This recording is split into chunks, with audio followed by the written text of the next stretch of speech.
Welcome back to a special edition of Your Money from Davos, Switzerland, here at the World Economic Forum. I'm about to introduce you to one of the most powerful men in Washington who doesn't hold elected office. Tom Donohue is the president and CEO of the U.S. Chamber of Commerce. He joins me now. Tom, good to see you. Thank you for being with us here at Davos. Tom, so much has happened with you in the last few years.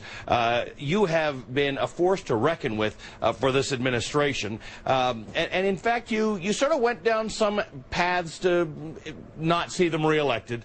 They got reelected. What's your relationship with the president and the administration going to be? First, we have nothing to do with presidential elections. We, of course, involve ourselves in senatorial and congressional elections and others. Right. Our relationship with the White House is very broad. We have helped them on many issues. We have opposed them on issues. We work closely with Treasury and OMB and others, and from time to time with people directly in the White House. But would you say it's good? I'd say I have to deal with the White House on behalf of the American business community. They have to deal with us. You've taken sort of harder political positions in the last few years. Let's talk about one of them. You didn't really like the climate change stuff that the administration was up to. They may go into that again in the second term. It's probably not the highest priority, but they may go down that road. I think it is a high priority. It was the first thing the president said when he did his inaugural address.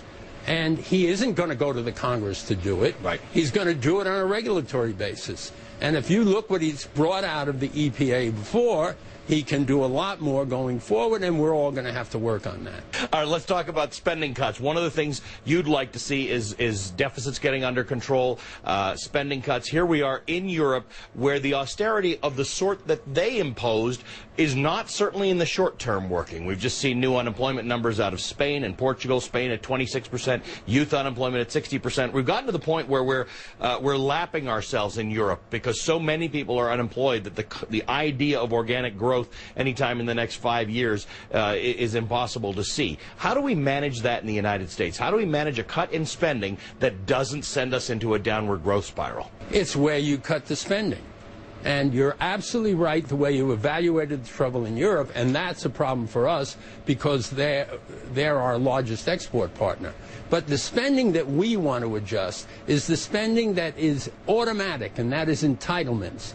The Social Security a little bit, but primarily Medicare. Right. And it goes up, up, up. I'm the problem. It's people living much longer than anybody ever thought. You don't have to cut it. You have to turn the curve down. You have to make some adjustments. If you do it, you'll get some benefit in budgets. You'll get a lot of benefit in debt. We got waylaid a little bit in the last 4 years talking about government waste and fraud and stuff like that. In the long term, that's not the stuff that moves the needle. What you're talking about is what we have to change. It's entitlements. Yeah. We have to fix Social Security because for years we've been spending the surplus. Now we're having to borrow money to pay Social Security. Medicare, we borrow 3 out of every $4 and have from the beginning that we spend. We have to fix it. What's your recommendation for the process of how we fix this? We have the math. It's actuarial. We know how to do it, but we can't get it done. Well, I've got a process difference than some people do. We've been talking about fixing this in 2 buckets. One bucket is reducing costs. Another bucket is increasing taxes. If you think you can get this all done to the amount we have to do with, let's say, a 10-year program, you're going to have to dig very deep. We need a third bucket, and it's sitting right there, and we should use it. It's energy. Fracking, for example, has created 1,750,000 jobs in less than 2 years.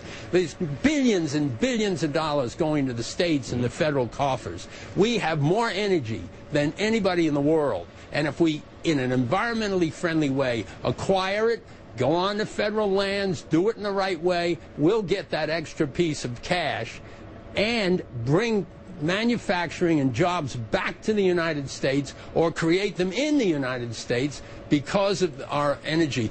The last 4 years of the Obama presidency was marred by not great relationships between the business community and the administration. You are one of the key faces of the business community. Have you reached out to the president, or has he reached out to you since his election to say, let's make this 4 years look very different? Just remember, my job's to represent the business people. Right. He's the president of the United States. We deal with each other when we should and when we need to. And sometimes we agree, sometimes we disagree. But do you have a good relationship with him?